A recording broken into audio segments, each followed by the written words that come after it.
Muy buenos días con todos. En primer lugar, agradecerle a la Universidad Central, a su comité de ética y a los distinguidos ponentes con los cuales tengo la oportunidad de compartir el criterio el día de hoy. La ponencia que tengo a mi cargo se titula Legalización de la eutanasia, implicaciones jurídicas y éticas. En primer lugar, entonces, voy a dar una breve introducción. Hablaremos de cuáles son las obligaciones del Estado respecto de los ciudadanos, especialmente las personas vulnerables. Abordaremos elementos jurídicos y éticos sobre la eutanasia. Analizaremos brevemente el proceso legal mantenido en el Ecuador. Avanzaremos con un poco de definiciones y las problemáticas alrededor de esta temática. Y antes de pasar a las conclusiones, revisaremos un poco la experiencia en otros países. Como una breve introducción, quisiera yo presentarles a una agradable abuelita. Esta abuelita se llama Christine Nagel. Es una señora londinense de 89 años que actualmente vive en Canadá. Christine Nagel tuvo una infancia bastante difícil cuando su padre falleció prematuramente. Tuvo que viajar muy joven a Canadá, donde conoció a su esposo, y ante la imposibilidad de tener hijos, adoptaron a 7 hermosos niños que conformaron pues su nueva familia. Sin embargo, la vida de Christine no iba a estar exenta de otras dificultades, pues su esposo desarrolló la enfermedad de esquizofrenia. Y durante 10 años ella tuvo que acompañarlo y convivir con él en circunstancias sumamente difíciles, que en un punto la llevaron a ella a cuestionarse si es que valía la pena vivir. Ella ingirió pastillas que habían sido prescritas para su esposo en forma de sobredosis y afortunadamente en una reflexión posterior, inmediatamente posterior, llamó a una ambulancia y pudo entonces revertirse el efecto de las pastillas que había tomado. En 2015, el debate de la eutanasia en Canadá se elevó a toda la sociedad y ella tomó una decisión que no había nunca recomendado a ninguno de sus hijos. Se realizó su primer tatuaje a los 81 años. Un tatuaje que dice en inglés, "Don't euthanize me", no me eutanasie.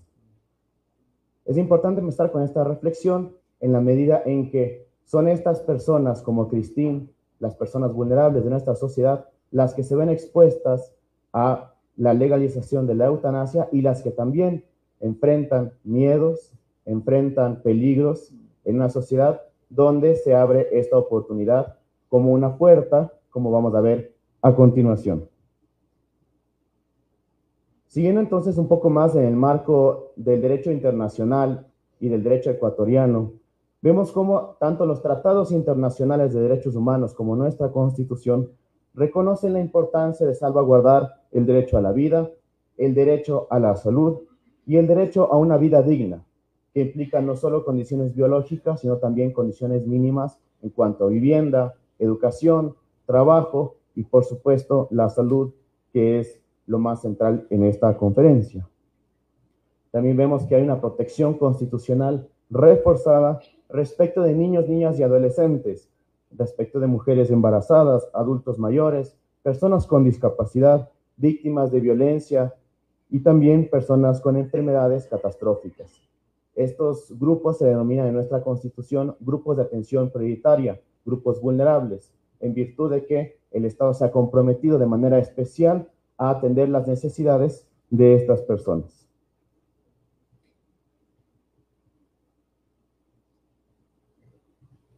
En cuanto a los temas de consenso ético y legal, no me quiero detener mucho por la muy adecuada exposición de la doctora Cifuentes.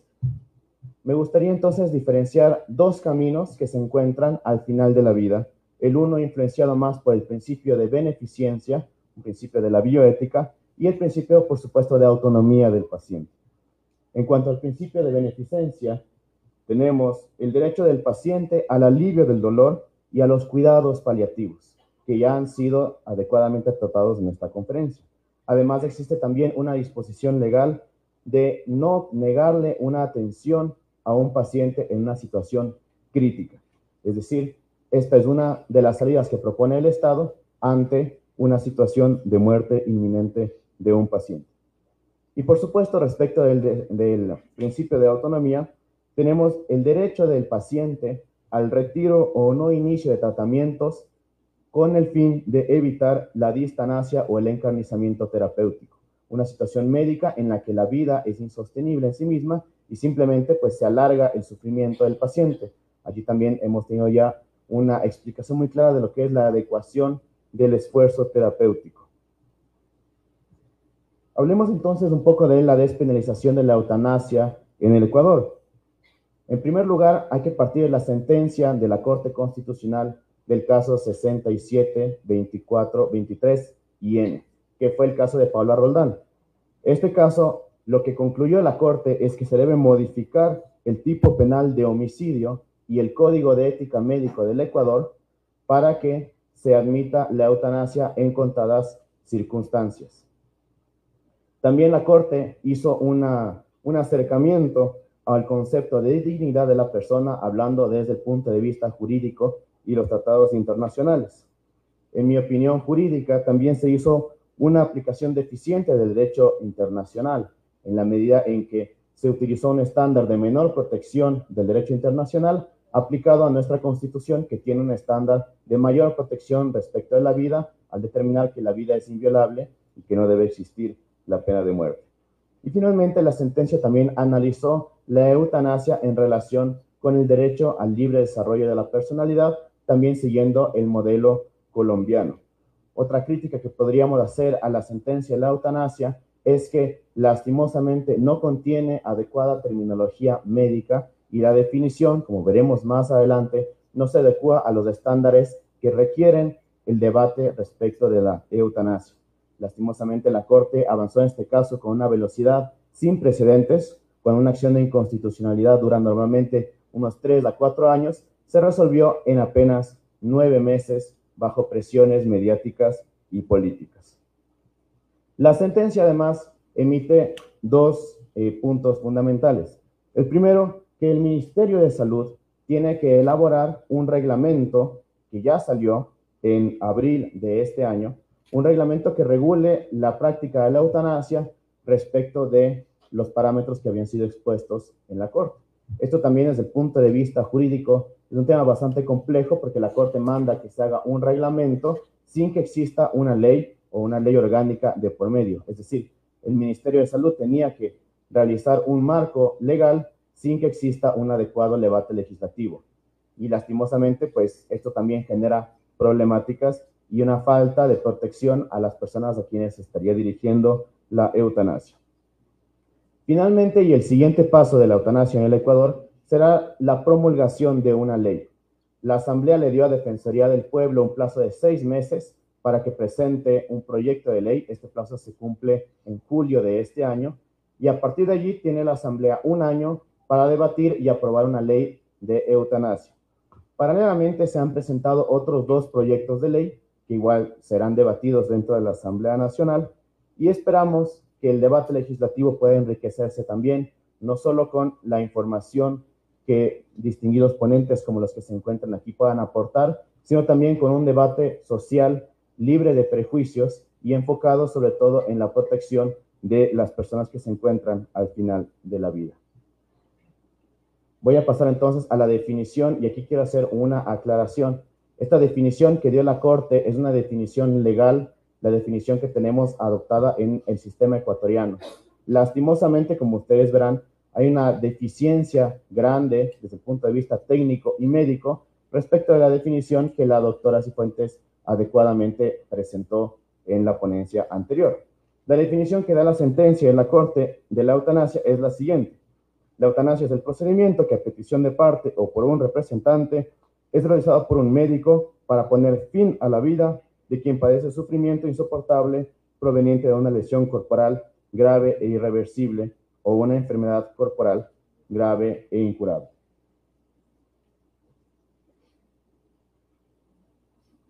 Podemos entonces ir desglosando esta definición. Adentrémonos en la parte del procedimiento médico. ¿Por qué la Corte habla de un procedimiento médico? Precisamente porque la eutanasia no es un tratamiento médico. La eutanasia no tiene como fin el alivio del dolor ni la recuperación del paciente, sino únicamente la terminación de su vida. Además, la Corte en la sentencia de la eutanasia no determina que la misma sea considerada un derecho, ni es tampoco parte del derecho a la salud, o el derecho a la vida, o el derecho a la vida digna. Simplemente se lo trata como un procedimiento ante el cual las personas pueden optar en las circunstancias demarcadas después en la sentencia. Y en este punto es importante mencionar también que no existe, como la doctora Cifuentes ya lo mencionó, no existe un consenso absoluto sobre la definición de eutanasia. ¿Por qué? Porque hay varios países que la definen como un procedimiento, otros que la definen como un derecho, y finalmente asociaciones médicas, como la Asociación Médica Mundial, que aunque tiene una definición de eutanasia, se opone a su práctica. Podemos pasar entonces al segundo punto, que es el tema del consentimiento, a petición de parte o por medio de un representante. Este es uno de los debates más importantes que se llevó dentro de la Corte Constitucional, porque en muchos países del mundo la eutanasia es una decisión personal del paciente. Sin embargo, la Corte Constitucional acuñó el término de eutanasia avoluntaria, un término que no existe en manuales médicos, que no existe tampoco en ningún diccionario, para determinar la ausencia de un consentimiento actual del paciente, es decir, que otra persona, una persona de cuidado o un familiar pueda decidir respecto de la vida del paciente.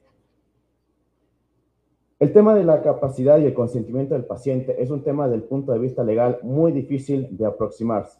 En primer lugar, porque existen varias categorías de personas que la ley reconoce que no pueden otorgar un consentimiento pleno, es decir, no pueden, a la luz del Estado, contraer obligaciones porque no tienen la capacidad para hacerlo. Los menores de edad, ciertas personas con enfermedades mentales, ciertas personas con discapacidad y evidentemente situaciones de hecho como un paciente que se encuentra en una situación de coma o de pérdida de conciencia. Y aquí también nos adentramos a lo que son, o lo que el derecho llama los vicios del consentimiento. Cuando una persona otorga un consentimiento, pero ese consentimiento no es válido, porque está informado por un temor irresistible, por amenazas o por falta de conocimiento de alternativas. Es por eso que la temática del consentimiento informado también es algo que se profundiza mucho en la sentencia, porque un consentimiento informado desde el punto de vista legal y del punto de vista médico y bioético tiene que incluir toda la información de los tratamientos disponibles, toda la información de las alternativas, las consecuencias de iniciar o no un procedimiento, o en este caso aplicarse la eutanasia, y todo es con la adecuada claridad para que el paciente y sus familiares puedan conocer las circunstancias que vienen a continuación. Esto es un tema sumamente debatible porque podríamos también entrar desde el punto de vista psicológico a investigar hasta qué punto una persona que se encuentra al final de la vida, hasta qué punto una persona que se encuentra sin medios económicos o con presiones familiares puede otorgar un consentimiento libre. Si es que el Estado no es garante del derecho a la salud y del derecho a los cuidados paliativos, como ocurre en el Ecuador, ¿cómo podemos hablar entonces de un consentimiento libre e informado? Es una temática que a la Corte le ha faltado debatir dentro de la sentencia, en mi opinión jurídica, y también pues nos exponemos a que existan en el Ecuador titulares como este: condena simbólica a un médico holandés que aplicó la eutanasia sin consentimiento. ¿Cómo podemos entonces verificar que no existan consentimientos de parte de los familiares que no se adecúan con el deseo de vivir o morir de un paciente? Pasando a otro elemento de la definición, hablemos de un elemento sustancial aquí, que es el médico. Y aquí quiero hacer la distinción entre la eutanasia y el suicidio asistido. La eutanasia es la aplicación de fármacos dada por un médico con el fin de terminar la vida. Aplicación de fármacos, puede haber también otras formas de realizar la eutanasia, pero se diferencia del suicidio asistido porque el suicidio asistido es que el mismo paciente se toma la medicación o se toma los fármacos que terminarán con su vida con consejo y aquiescencia del médico. Es decir, en la eutanasia el médico tiene un rol activo y en el suicidio asistido el médico tiene un rol, podríamos llamarlo, pasivo. Esta distinción es importante porque hay varios países que tienen legalizado la eutanasia y el suicidio asistido, otros solo la eutanasia y otros solo el suicidio asistido. En el Ecuador únicamente la eutanasia está despenalizada y si un médico opta por realizar un procedimiento de suicidio asistido, puede pues enfrentar consecuencias legales y hasta penales. También hablamos del tema de la objeción de conciencia, como ya se mencionó antes. En el Ecuador, la objeción de conciencia es un derecho constitucional, es decir, que es un derecho que tiene un rango superior a otros derechos y que no puede ser menoscabado por leyes o por políticas públicas. Y el derecho a la objeción de conciencia corresponde a no obligar a un médico a actuar, a tomar una decisión que va en contra de sus convicciones éticas, morales o religiosas. Y estas convicciones tienen que ser convicciones profundas. Es por ello que en la legislación y como está dispuesto en la sentencia de la Corte, un médico que por objeción de conciencia se pone a la práctica de la eutanasia tiene que mantener su decisión en público y en privado y en todos los ámbitos en el que ejercite su profesión. Podemos hablar también aquí de los riesgos o de las consecuencias que puede tener la eutanasia en la relación médico-paciente. Es decir, se ha investigado esto mucho en otros países donde la eutanasia ya ha sido legalizada, cómo afecta la confianza del paciente o los familiares cuando el médico le propone como primera opción terminar anticipadamente con su vida.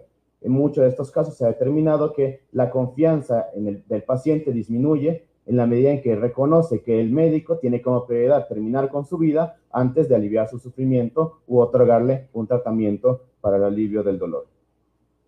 Finalmente, el tema de la eutanasia también se relaciona con la inversión en especialistas médicos y la inversión para investigaciones médicas, en la medida en que más personas con enfermedades catastróficas promuevan o opten por la eutanasia o se les obliga a optar por la eutanasia, como veremos más adelante, también nos enfrentamos a una reducción del monto de salud y una reducción del monto de investigaciones, en la medida en que ya no será una salida viable para el paciente, sino la solución más efectiva será simplemente orillarlo a la muerte. Esto nos lleva a la tercera parte de la definición, el tema del final de la vida. Aquí tendríamos que entrar en un debate también filosófico, médico, jurídico, respecto de cuál es la motivación de un paciente que pide la eutanasia. ¿Lo motivan las condiciones de su enfermedad? ¿Lo motivan las condiciones socioeconómicas de su familia? ¿La falta de tratamientos disponibles? ¿La falta de atención al Estado? O también podemos hablar de un desconocimiento a nivel general de lo que es la sedación paliativa, como ya se ha mencionado en esta conferencia. Hay un debate que también tiene que abordarse dentro del debate de la eutanasia, que es compatibilizar las políticas de prevención del suicidio con las políticas de promoción de la eutanasia. Porque esto implicaría entonces que hay unas vidas que son más dignas que otras, unas vidas por las que vale la pena luchar y otras vidas que fácilmente pueden ser descartadas por la sociedad. Finalmente, también hablamos de un beneficio económico para el Estado al momento de promover la eutanasia en vez de tratamientos médicos que pueden alargar la vida de los pacientes. En Canadá, específicamente el año pasado, se habló de un ahorro de 89 millones de dólares canadienses porque el Estado dejó de proveer servicios de salud y en su lugar proveyó servicios de eutanasia. Finalmente, hablemos de las condiciones para la eutanasia que pone la Corte Constitucional: la lesión corporal grave e irreversible o una enfermedad grave e incurable. Lastimosamente, esta definición, como ustedes notarán, no corresponde a una definición médica. La Corte no ha especificado qué es una enfermedad grave e incurable, qué es una lesión grave e irreversible, y esta es una de las circunstancias en las que se ha encontrado en apuros el Ministerio de Salud al momento de realizar un reglamento. Sin embargo, hablamos entonces ya no solo de una enfermedad terminal, como sí ha ocurrido, por ejemplo, en el debate en Colombia, donde inició con una enfermedad terminal y actualmente se puede hacer ya respecto de otro tipo de enfermedades que no necesariamente tengan un estimado corto de vida para el paciente. Hablemos también de las personas con discapacidad. Si es que una lesión grave puede considerarse entonces que una persona con discapacidad puede acceder a la eutanasia. Y aquí también hay un pronunciamiento del Comité de las Personas con Discapacidad en 2021 frente a Holanda, que llamaba a su preocupación porque existan altos índices de personas con discapacidad que optan por la eutanasia. Finalmente, quisiera mencionar brevemente el término que algunos sociólogos y filósofos han acuñado respecto de la eutanasia, que es el término de la pendiente resbaladiza. ¿A qué se refiere este término? Se refiere específicamente a que en los países donde se ha legalizado la eutanasia, a medida que pasa el tiempo, se amplían las condiciones y también se amplía el número de personas que opta por la eutanasia.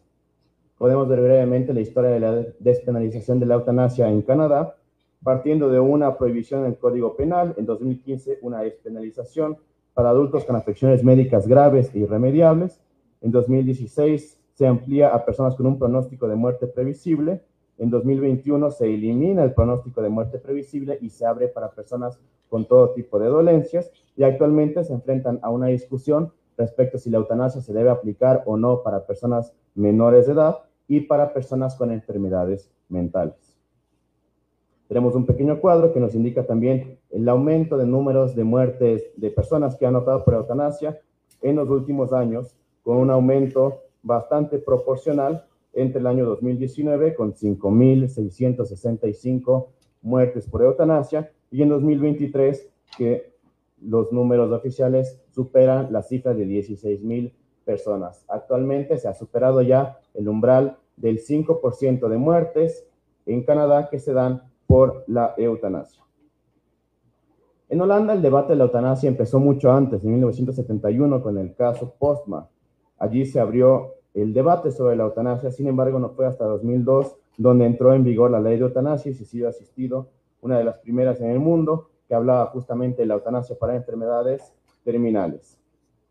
Y en el 2020 se sigue ampliando la ley a pacientes con demencia grave y a pacientes con sufrimientos mentales. Nuevamente podemos ver aquí en el cuadro un incremento. En 2019, 6.361 personas optaron por morir por la eutanasia. En 2023, 9.068. Estos números se siguen incrementando también en países como Bélgica. Bélgica es un caso particular, puesto que en 2019 empezaron con 2.655. En 2020 hubo por primera vez en la historia una reducción de personas que mueren por la eutanasia, aproximadamente una reducción del 8%. Sin embargo, a partir del 2020 los números siguen incrementando y asimismo es el caso también de Colombia y el caso de España. A modo de conclusiones, me gustaría que nos quedáramos con 3 puntos fundamentales. El primero, el legislador ecuatoriano debe dar una respuesta coherente y aplicable a la realidad nacional respecto de la sentencia de la Corte Constitucional y de las condiciones del sistema de salud ecuatoriano, que actualmente tiene una provisión de apenas 3% para personas que buscan cuidados paliativos. Tienen que existir también mecanismos para proteger tanto la libertad del médico como la autonomía del paciente. Respecto, sobre todo, de presiones de los familiares, presiones socioeconómicas, conflictos de intereses y conflictos de intereses con los médicos o las aseguradoras y las empresas prestadoras de salud. Finalmente, la eutanasia no debe convertirse, y estas son palabras textuales de la sentencia de la Corte Constitucional, no debe convertirse en una carta abierta para descartar a las personas vulnerables de nuestra sociedad, a las personas ancianas, enfermas o a las personas con discapacidad. Finalmente, ya para cerrar con esta conferencia, me gusta siempre poner en el centro a las personas por las que realmente vale la pena este debate, que son los pacientes. Quiero presentarles para finalizar a Jordi Sabaté Pons. Jordi Sabaté es un español, tiene 40 años y ha vivido 10 años con ELA. Actualmente está postrado, no puede hablar, únicamente puede mover sus ojos y sus párpados y se comunica a través de este sistema de computadora que le permite pues hablar y escribir mensajes por medio de el seguimiento visual. Jordi hace muchos años emprendió una campaña por el reconocimiento de los enfermos de ELA de sus derechos y también para buscar financiamiento para las personas que en España día a día padecen también de esta enfermedad. Lastimosamente en España, aunque la eutanasia está legalizada ya hace varios años, desde hace 5 años no han podido pasar la ley del ELA, una ley que permitiría reducir los gastos de salud para las personas como Jordi que se encuentran en sus casas gastando entre 60.000 y 100.000 euros por manutención al año. Quiero terminar con unas reflexiones de parte de él, porque me parece que la opinión de los pacientes es la que debe primar siempre en estos debates.